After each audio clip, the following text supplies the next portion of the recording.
Good afternoon and welcome. I'd like to welcome our radio audience, club members and their guests to the regular Friday program of the City Club of Portland. I'm Mary Kramer, your president. Couple of announcements. Next week, Friday, August 31, we'll have two speakers from the Oregon Progress Board. Gussie McRoberts, who is mayor of Gresham, is a member of that board. She'll be joined by Duncan Wise, executive director. They'll speak on Oregon benchmarks, charting a course through the Pacific century. The Oregon Progress Board was created by the legislature last year. In Governor Goldschmidt's words, they were to dream about the future and propose concrete steps to make those dreams a reality. With its draft report now out for public review, the Progress Board is seeking comments on the economic and quality of life measures that will gauge the state's progress over the next 20 years.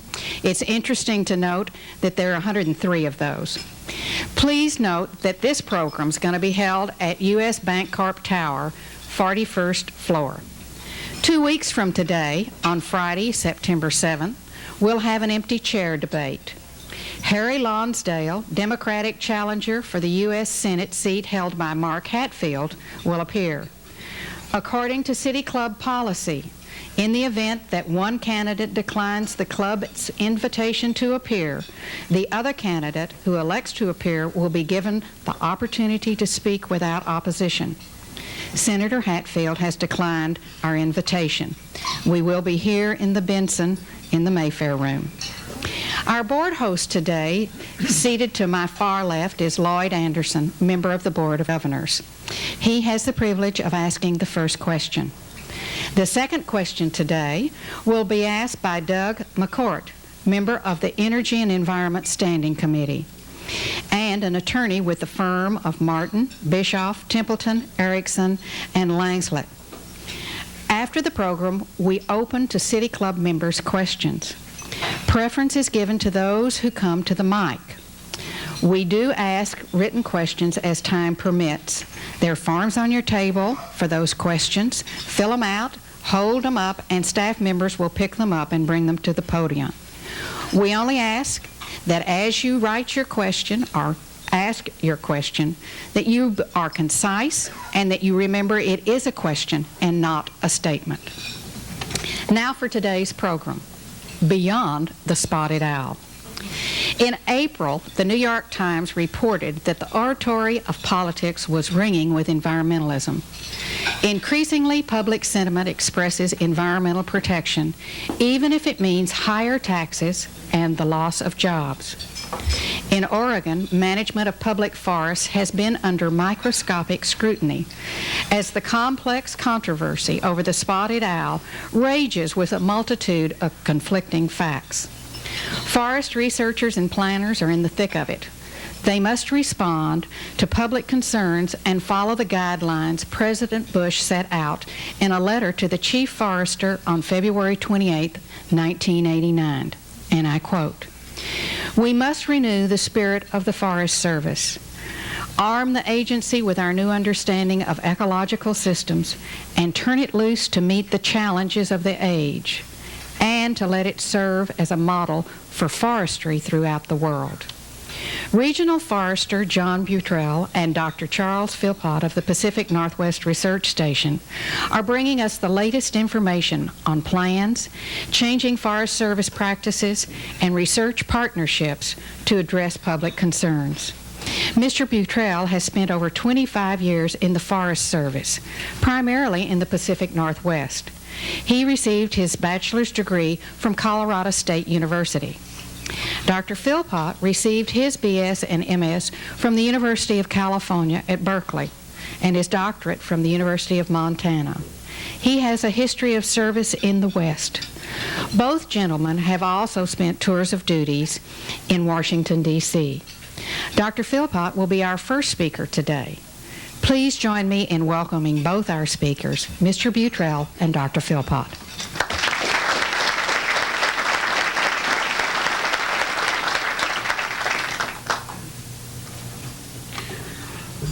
Good afternoon. I'd like to thank the City Club for providing this opportunity to describe our organization and its programs and some of the changes we are considering for the future. The Pacific Northwest Experiment Station is part of the independent research arm of the U.S. Forest Service. Forest Service research provides scientific and technical information for public and private owners and managers of 1.6 billion acres of forest and rangelands in the United States. The program is managed nationally through 8 regional research stations and the Forest Products Lab.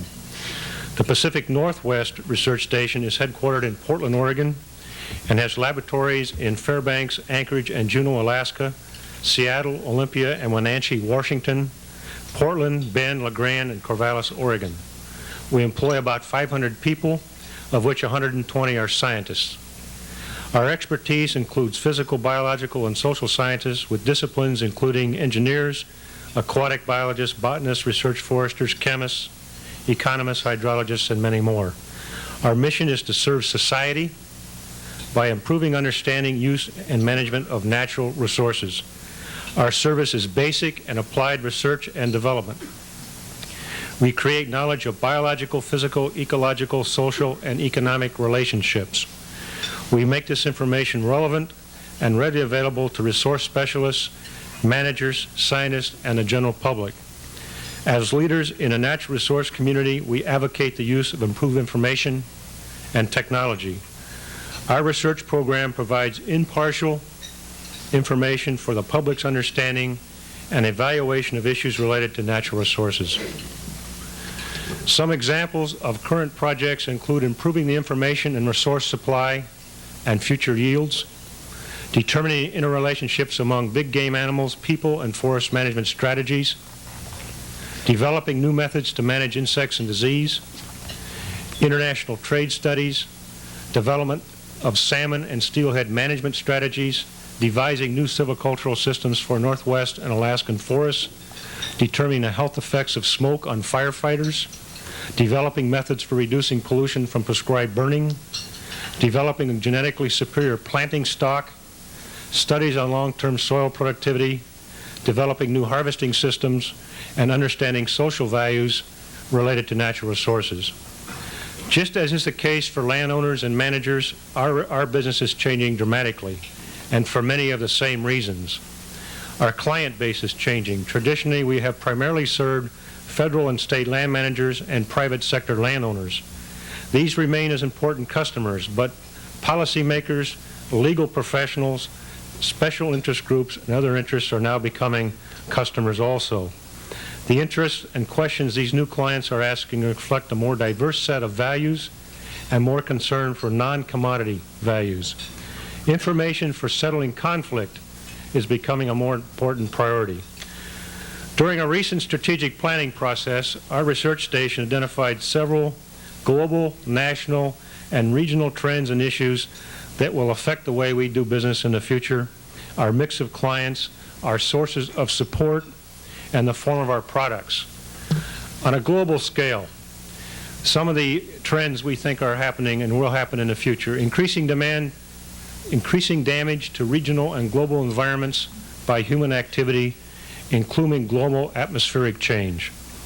Rising population predicted to reach 10 billion for the world and 340 million for the U.S. by the year 2050. Continuing growth of the world economy that presses demand for wood products worldwide. A growing democracy movement resulting in growing participation in natural resources and environmental decisions. Melding of Eastern and Western philosophy for the relation of human society to natural resources and forest ecosystems, creating a new global environment ethic. On the national scene, rapidly rising values of commodities and amenities for natural resources on private and public lands. Extinction of and endangerment of wildlife and plant species, and reduced diversity of remaining ecosystems. Water shortages with controversies about allocation and quality protection. A growing interest in reallocation of public and private lands, especially for ecosystem protection. A need for increased productivity of land still identified for commodity production. Increasing social, economic, and political consequences of people's differing interests at the urban-rural interface. In the Northwest region and Alaska, we see the following trends. Increasing concern about saving particular natural elements, such as old growth, spotted owls, wolverines, rivers, particular watersheds, and pieces of forests. Pressures for additional national parks and wilderness areas. Declining timber harvest on public and private lands. Increasing perception that some forest management practices in the Northwest are the same thing as deforestation in the tropics. Moves to trade off resources like Columbia River water for salmon runs. Increased demand for ecological and economic knowledge about resources and their trade-offs. Disagreement on basic technical matters including timber growth and supplies, game animal management, water husbandry, insect prevention strategies, and even economic principles pertinent to long-term forest management. How will we respond to this changing environment, our expanding clientele, our need to respond to emerging issues quicker with information and products that deal more with interrelationships and trade-offs? We are making several changes. We are changing the way we are organized and the way we manage ourselves to provide a more direct tie with our clients, including more opportunity to share management and support for major issue-driven programs. We are going to place more emphasis on producing solutions to problems while maintaining our responsibility to produce scientific knowledge. We will address more problems with interdisciplinary approaches and with regional versus site-specific characteristics. And we will initiate new programs emphasizing social values, cultural and aesthetic values, forest health, and environmental quality. One of these new programs, a partnership with National Forest Systems and other land management agencies, is called New Perspectives. This program will develop a whole new set of forest management strategies that are more in concert with the biology of forests and hopefully more acceptable to the public. And finally, we are going to hold ourselves accountable for improving the condition, productivity, and availability of natural resources, not just for providing new knowledge and information. Thank you.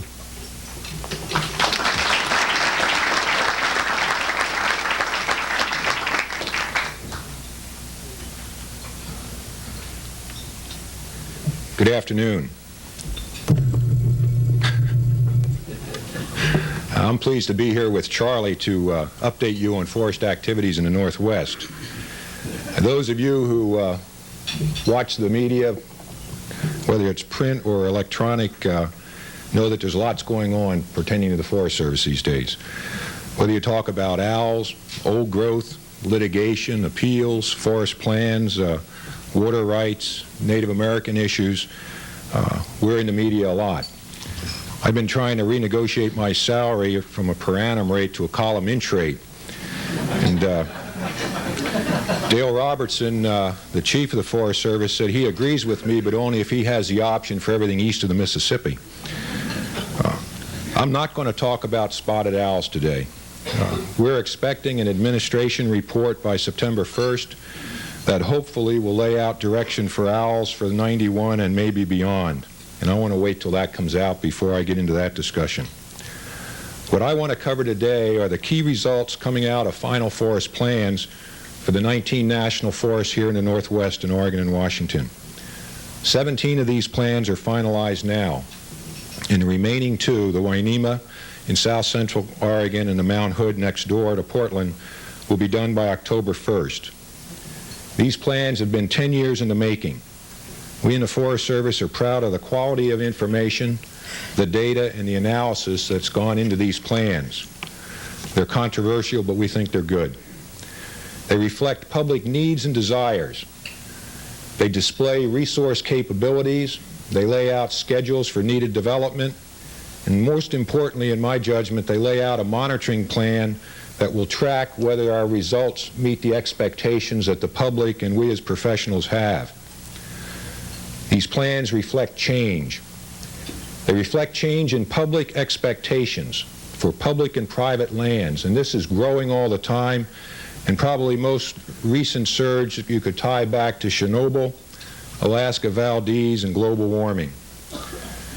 They reflect change in land and resource use and capability, whether we're talking about visual values, old growth, threatened and endangered species, or that special spot. They also reflect a change for the Forest Service organization here in the Northwest. I want to start by taking a look at the 24.5 million acres of national forest land in Oregon and Washington and how these lands contribute to the value of the Pacific Northwest. These lands are close to all of us who live in these 2 states. They are really a backdrop as well as a source of what makes this part of the world a great place to live. I'd like to illustrate that point by quoting from an article in the U.S. News and World Report of July 30 entitled "America's Little Dragons: Why 6 States Are Prospering Amid the Nation's Malaise." Quote, 6 booming states are teaching the rest of the country a lesson. Oregon, Washington, Idaho, Nevada, Utah, and Florida are bucking national recessionary trends by taking advantage of international economic change. Some of their success comes from homegrown advantages in each state. Another key factor is their embrace of trade and foreign investment. Finally, this healthy half dozen have discovered that one of the greatest incentives they have to offer is their quality of life. In promotional literature and films, state and economic development offices emphasize ski resorts, recreation, parks, lakes, forests, and all types of recreational activities. It doesn't take much to persuade Californians fed up with smog and freeways and Midwesterners tired of blizzards to move where housing costs are lower, streets are safer, and the skies are not cloudy all day. I don't know where they got that last one. The national forests are an essential component of the quality of life in the Northwest. I think for years, many of us who have spent our life here, or a good part of it, took them for granted. In the last 20 years, that's all changed. The best vehicle that we in the Forest Service have to reflect just how much they have changed is these forest plans that are being finalized today.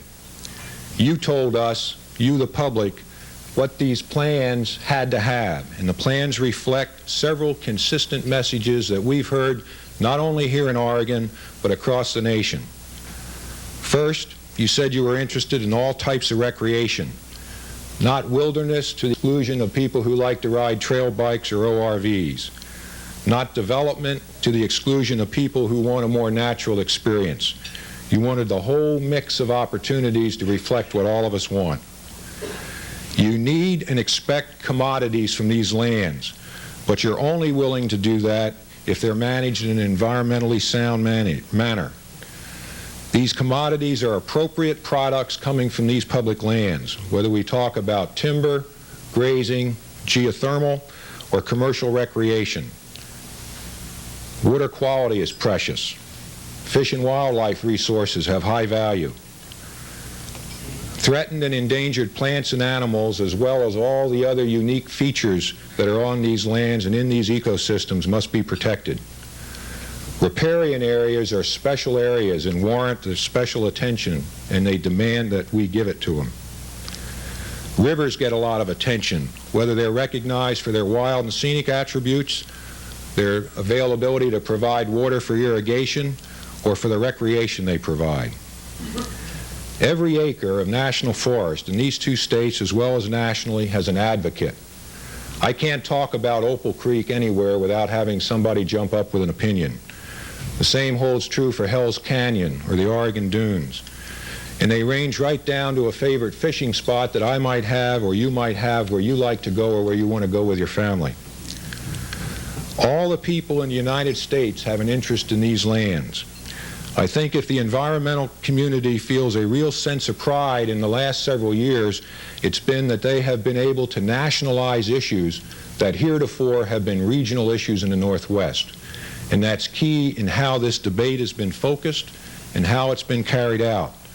When we can have the owl on the front cover of Time magazine and the same week have 30 pages in the New Yorker dealing with old growth in the Northwest, and major articles in the New York Times, the Wall Street Journal, the Christian Science Monitor, the Chicago Tribune, and the LA Times, it's safe to say we're not going to handle these things in a vacuum in the Northwest. And the final thing that we've heard from the public all the way through in this planning process is that the Forest Service has been slow to change and that we need to get on with it. The Forest Service is changing, and we're changing in a big way. These plans reflect it, and national direction reflects it. In May of this year, the administration endorsed and sent to the Congress a long-term strategic plan which we prepared for the service. This plan laid out 4 high-priority themes for change in the Forest Service. The first of these said we had to enhance recreation, wildlife, and fish resources. The second theme said we had to ensure that commodity production on these lands was carried out in an environmentally sensitive and appropriate manner. The third theme said that we had to improve the scientific knowledge about natural resources nationally and globally. And the fourth said we had to respond to our responsibilities in a global resource sense. What we've heard from people here in the Northwest as we've worked on these plans for the last 10 years fits well within these themes. I'm often asked, why did it take so long to get the plans done in this region? We're the last region of the Forest Service to complete this exercise. I've got several reasons, I guess, that I tick off. One is that they've been contentious, and that's a real understatement. This has been one of the most controversial land management planning efforts ever carried out by a public agency. They've also been darn expensive. We've probably spent between $2 and $2.5 million per forest in this region in forest planning over the last period of time. The public has been fully involved in this effort right from the start, when we were laying out and scoping out issues that need to be addressed, when we were preparing drafts, as we thrashed through finals, and now as we work through appeals and litigation. We've had unprecedented political interest, both locally, statewide, and nationally. I've spent more time, and forest supervisors and district rangers have spent more time with county commissioners, county judges, governors, state representatives, as well as our national elected folks. The inventory and data collection that was necessary for us to have the foundation to build these plans on was intensive. We have the best information source and base that we have ever had for national forests. We looked at a full range of alternatives in the development of these plans, from maximize this to maximize that to protect everything and everything in between. We are in the process now of working our way through the appeals and probable litigation on each one of these plans. That's going to continue to be time-consuming and dollar-consuming. We have to recognize right from the outset, and we've tried to make this point with our publics, that these plans are not cast in concrete. They have to be flexible, they have to be subject to amendment, and they have to be subject to adjustment and change. And let me give you some examples of things that will drive those. I think a final OWL decision, whether it comes out of the administration through the efforts of the Secretary Yiter's task force, or whether it comes out of a recovery plan from Fish and Wildlife Service when that's finalized, is obviously going to require some adjustment on the 13 forests on the west side. Large fires like we just experienced in eastern Oregon are going to require change on those forests. I can't burn up 100,000+ acres on a unit and not have the output levels be adjusted, at least in the short term, on those forests. Congressional action can change and require change of plans. If we get wild and scenic river designation, we obviously have to respond to that, do that work, and make those adjustments. Legislation's been introduced to have a Newberry Crater National Monument over near south of Bend authorized. If that comes through, that will require adjustment on that forest because it will change the allocation that's in place now. These plans reflect the capability of the land to sustain itself. And from a forester's standpoint and a land manager's standpoint, and I think from a public standpoint, that's got to be the bottom line. So what's really changed on this 24.6 million acres of national forest land in these two states? Let me highlight a couple of areas that get a lot of press attention and are frequently misunderstood. And the questions go like this. Why are you cutting down all the trees? How much old growth is left? The final plans, our inventory shows that right now, today, we have 6.1 million acres of old growth left in this region. Our final plans on these 19 national forests say that at the end of the first decade, in the year 2000, we will have 5.5 million acres left. At the end of 50 years, in the year 2030, we will have 3.7 million acres left. And these plans call for permanent protection of 3.2 million acres of old growth. I get a little tired of saying we've cut the last old tree in Oregon. Second question, why do you continue to cut so darn much? Our 1978 timber management plans, and those basically are the plans that are largely have been in effect to date until we got final plans, called for 70% of the national forest lands in these two states to be available for harvest with an annual yield of 5.3 billion board feet. These plans, these timber management plans, were adjusted in 1985, primarily based on the decisions that were made by Congress in the 1984 Wilderness Acts in both Oregon and Washington. And that figure dropped to 62% of the national forest lands with an annual harvest of 5.1 billion board feet. Our final forest plans coming online now drop that further, substantially further. It drops to 46% of the national forest lands are available for timber management with an annual yield slightly above 3.4 billion. I want to emphasize that in our judgment, these plans are the most balanced, integrated plans we have had service-wide. They reflect change in management called for not just by the public, but by many professionals within our organization. They adapt things like concern for visual values, concern for riparian areas, concern for wildlife, emphasis on recreation. I've already stated that they will have to be adjusted further as things on spotted owls settle down, hopefully in the near term. Another question I get asked is there going to be any unroaded country left in this part of the world when you're all done cutting all the trees down? Our current inventory for unroaded country in the Northwest in these two states on national forest land is 4 million acres. That's out of 25.6 million. Our plans say that at the end of the first decade we'll have 3 million acres left, and permanently protected we will have 2.2 million acres. This is in addition to 4.7 million acres that's already classified as wilderness. A last question, just to emphasize, I think, the change in terms of how the Forest Service is managing these lands.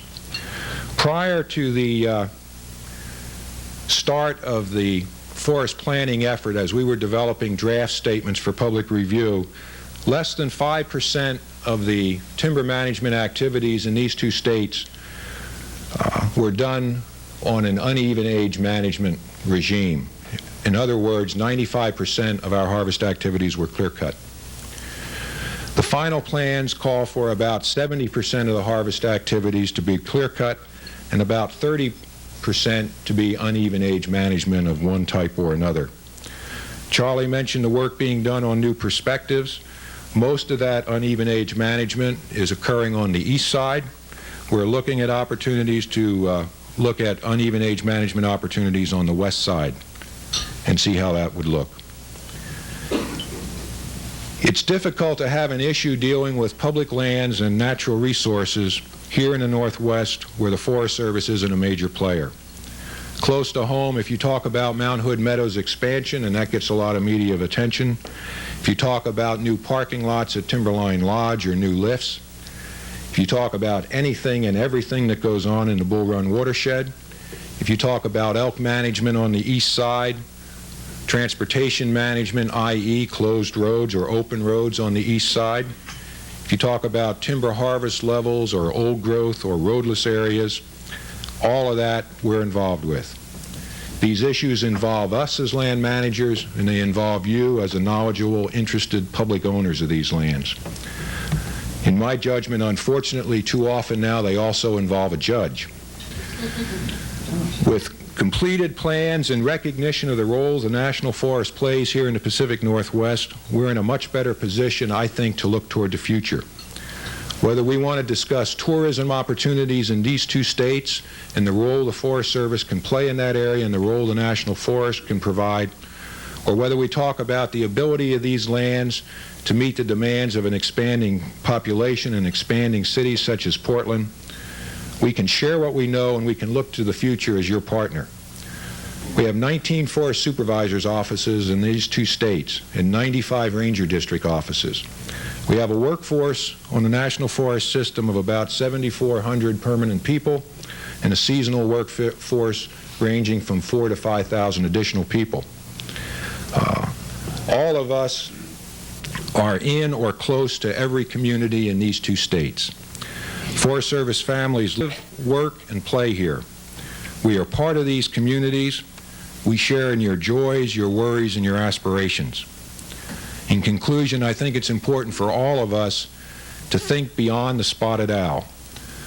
The National Forest lands that we have responsibility for are a major part of why all of us live, work, and recreate in the Northwest. These lands can and will always provide a full range of resources that the public expects, both regionally and nationally. The job of the Forest Service folks here in the Northwest is to manage these lands to make sure of this, and that's what we intend to do. Thank you.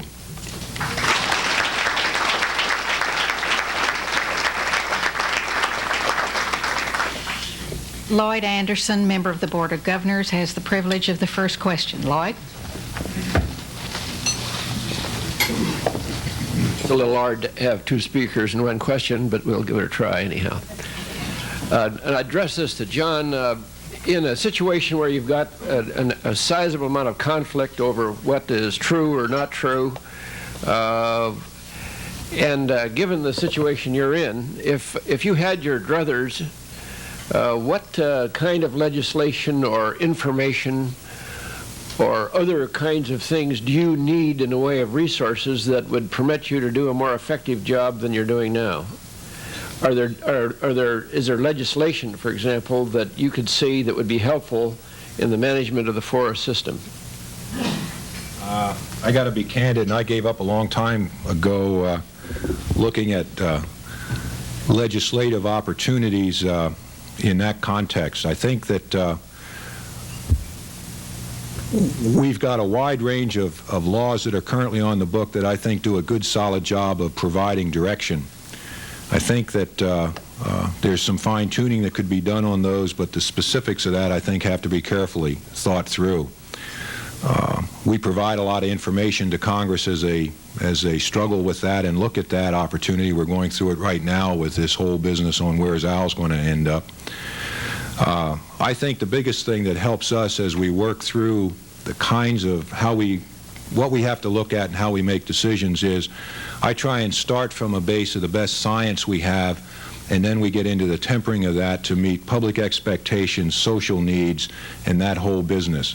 And frankly, there's not many foresters that get that kind of training as we go through school. You learn it as you come up through the organization. You get a lot of help and a lot of advice.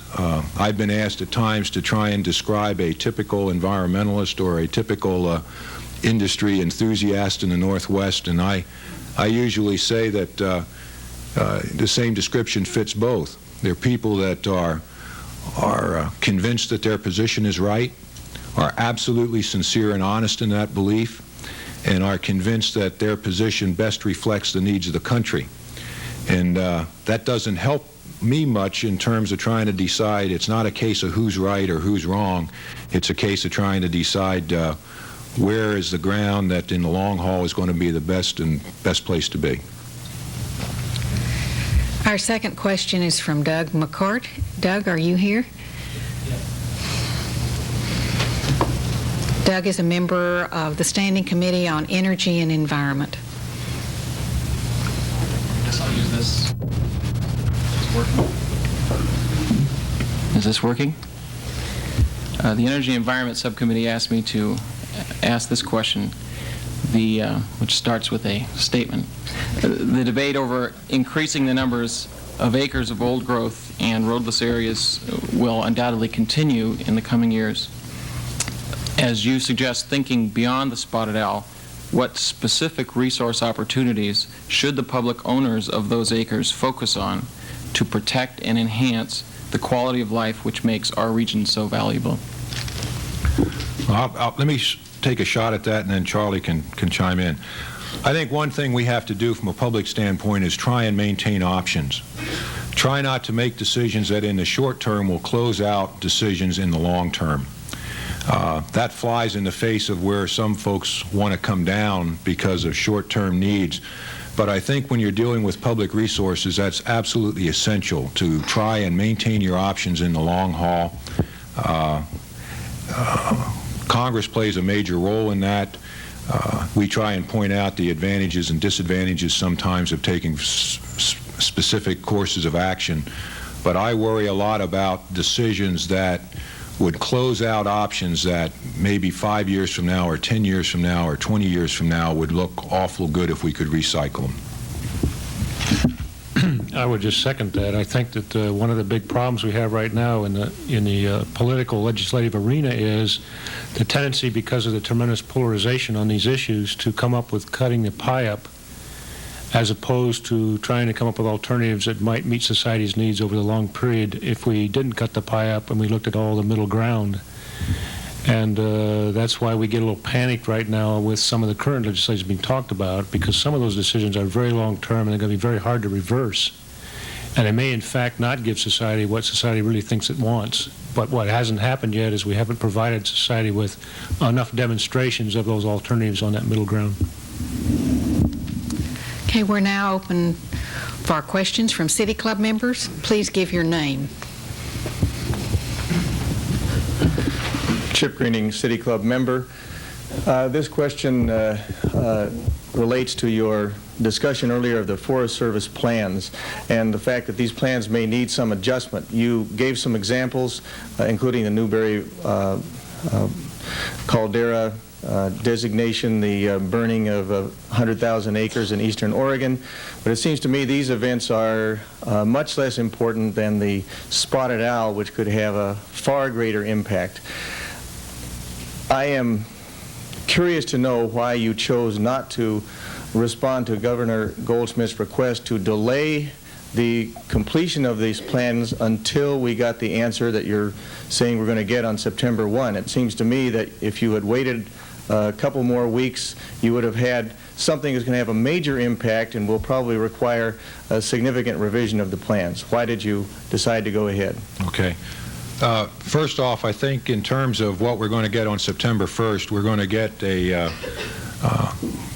my understanding of what we're going to get anyway, is a one-year fix, if you will, for 91, and possibly looking at a longer term fix. We also have to get a second part of that settled, and that is the development and approval of a recovery plan by Fish and Wildlife Service. It is a listed species. We are operating under the purview of the Endangered Species Act, and we have to march through that sequence of events. I've got some experience with that in terms of the development of a recovery plan for grizzly bear, which was much less complicated than what we're doing with spotted owls, and that plan took better than 4 years to get. Fish and Wildlife Service is determined to get a recovery plan completed much quicker in the spotted owl, but I think the figures they use are 18 to 24 months. We've been working at the planning process, as I indicated, for 10 years. The public expects us to implement those plans. Frankly, my employees expect me to implement those plans. We needed to move forward and to have a solid base to adjust from, as opposed to trying to make adjustments from drafts. We'll go through the whole process of doing that revision, and that will probably take a year or less, but we're going to have to go through it. It was a call that got a lot of discussion both here and in Washington before we took the approach we did with Governor Goldschmidt. Good afternoon. I'm Frank McMurray, City Club member and former smoke jumper. I'm curious to know what some of the new directions are in fire management, and specifically if fire is going to be thought of as a tool rather than an enemy. Charlie headed up the national effort that reviewed the Yellowstone discussion. Maybe he could start. I could just give you the perspective on that whole event. Was we did take a national look at all fire policy in all federal agencies, which is a reflection also of most state agencies. And one of the conclusions we made from that analysis was that the public in general and managers for sure wanted to continue to have the ability to use fire as a tool and to use fire as one way to meet certain land management objectives, including natural fire or prescribed burning in wilderness and national parks. So I would say in that sense that from a policy standpoint, that will continue into the future. The big question now, of course, is what are we going to do about the conflicts with using fire as a tool and the global atmospheric change and the pollution controversies that we have, and where do you draw the line between contributions to air pollution from prescribed burning versus other sources, and how do you make those trade-offs? And if you start to do that, are you willing to take the chances that you're going to have additional wildfires, which also produce pollutants, as you give up the prescribed burning, which is a tool to reduce hazard in some cases? So that's kind of a complicated answer, but that's where I see it right now. I think from a national forest standpoint, we're doing less burning each year than we have previously in terms of slash disposal within the region. I think that it's a matter of time until we will cease doing slash disposal by burning within the region. I think it's going to tie closely in Oregon to whatever happens with field burning. I think the minute that gets settled, and if it would get shut down, we'd be fairly close behind that, or there'd be a real cry to do that. We do prescribe fire, i.e. setting fires under certain conditions for other benefits, primarily wildlife and fuel reductions to prevent large Holocaust-type fires. Those are spelled out in some detail, both the conditions and the need for that in forest plans. We get weather like we've had the last 5 years. I just looked at a summary yesterday. The 5 worst fire years this region have ever had are the last 5 years in terms of acres burned, number of starts, etc. We're in a drought situation. It's that combined with heavy lightning that's given us the problems over the last 5 years. Ivan Goddard, member. Of all the trees in the Northwest, what percentage lie on public lands and what percentage lie on private lands, and what is, can, or should be done to transmit the newfound enlightenment of the Forest Service to those owners not under their domain? I can't answer that. I can't answer in terms of how much is total within the region. I wish John Buter was here. He knows those numbers backwards and forwards. It's funny, I just got asked that question by a Canadian reporter who's writing an article for this New Scientist, a London publication dealing with old growth. And I just gave her the numbers for the Forest Service. I don't have those numbers for the Northwest. I might comment, though, on the quote, newfound enlightenment. I don't look on it quite that way. But I think it's interesting to note right now in the state of California there are 3 initiatives, ballot initiatives, that are working their way through their system. And one is an industry proposal, and that industry proposal puts severe limitations on clear cutting. It sets up a tax fund for purchasing of additional lands to be added to Redwood National Park. It prohibits log export on all lands within the state, and it does a variety of other things. That's the industry proposal in California, and so you can imagine what the two environmental sponsored proposals are, and what industry thought was their opportunity to head those off. I think that's, to me, is an indication of how the public looks at these issues. It's not an issue that's going to be resolved on my knowledge as a professional forester or training. It's that combined with public perception on what's right for publicly owned lands, and I think more and more really in terms of what's right on anybody's land. And that's going to be a tough nut for a lot of us to swallow. Next question.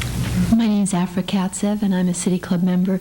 I was very interested in the answer to the question you posed on old-growth forest and how the Forest Service plans to gradually diminish the cutting of old-growth forest. But environmentalists point out that only about 10% of our old-growth forests are currently left. And I hope you won't think this is a naive question, but why not stop now cutting them?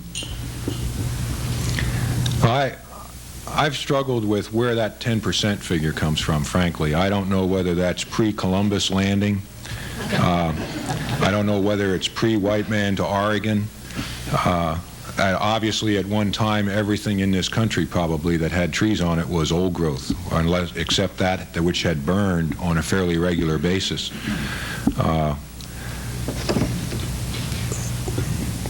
We've had a lot of discussion in terms of when to stop and how much old growth and how much was appropriate, when's enough. I obviously think where we are right now in final plans is about what's right. You balance off the pure environmental preservation of old growth question against the realities of the role that the timber economy plays in these two states, and I had to make some kind of a judgment call in terms of where's an appropriate balance. Almost all the timber that is harvested on the west side, west of the Cascades, in these two states on national forest land is largely old growth. We are just now getting into second growth management on the lands that were first put under management in the 30s and 40s when we started harvesting programs on the national forests in these two states. Industry, old growth has largely gone on privately owned land, whether it's industry or small private owners. They are getting much more into second growth management, totally. We are going to go more and more into second growth management as years go by, but we're not there yet. We have a wide gap in what's called age class distribution between stands that are 50 years and under, and then we jump to lots of timber that are in that 150, 200 year and older material. We don't have much in between. I think we're 30 years away from being to where it'll be in balance from that standpoint. We have forests that in their plans, when you get out to the 30-year point, they are starting to grow more old growth than they're cutting because of the areas that we have designated and said that needs to be old growth, but it's not there now. So I think that I'm satisfied that we made the right call on that. I know that that call is going to be debated and litigated throughout the next several years, though. Mr. Palama. Ray Bloney, a member of the City Club. I have a question. I think it was Mr. Butruille that said that in the future harvesting, probably 70% will come from clear cutting. And without reopening the eternal question of how damaging and how ugly clear cutting is, would you tell us why this over-reliance on that particular mode? It's primarily because of the species of trees we're managing on the west side, Douglas fir. We're looking at opportunities to change that. I think that I'd make one correction maybe. The 30% figure is that's what our current plan is within this region. It's largely on the east side because of the type of timber, ponderosa pine and mixed conifer over on that side. But the Douglas fir right now, from a regeneration standpoint, we don't have a base of knowledge that would allow us to shift across the board to something other than clear cutting. What we're doing is smaller clear cuts and trying to get them more quickly reestablished. The average cycle in this region, as an example, is about 6 months to 7 months from the time the trees hit the ground until new trees are in the ground. And we typically do that. We plant spring and fall. We're trying to get a jump on that with superior planting stock, genetic stock, etc. The average size clear cut in this region is 26 acres. By legal definition, we could have all of them between 40 and 60, depending whether you're east side, west side. We're substantially under that because we think from a visual standpoint that's the way to manage it. George Dysart, member. To what extent is the Forest Service currently able to attract and recruit the kind of technicians, scientists, professionals, and innovative personnel that you would like to have to carry out your program? And if there are any problems in that recruiting, do you have any suggestions of how that might be alleviated? I can give you a perspective from the research station standpoint. It's very mixed right now. In some fields, it's extremely difficult to recruit talent that we need because of the backlog in facilities and other capabilities that we've had because of reduced resources in the last 8 or 10 years. In other areas, because of the exciting issues that we're starting to work on, like new perspectives, there won't be any problem at all. So it's a very mixed bag. What could you do to help? I'm not sure there's anything you could do to help. You could write your congressman and get us more dollars and things like that, but I'm not supposed to say things like that, so forget I did that. But I think some of the innovative ways we're trying to get partnerships and sources of funding from the private sector and other non-traditional, non-federal dollars will also help us do that into the future.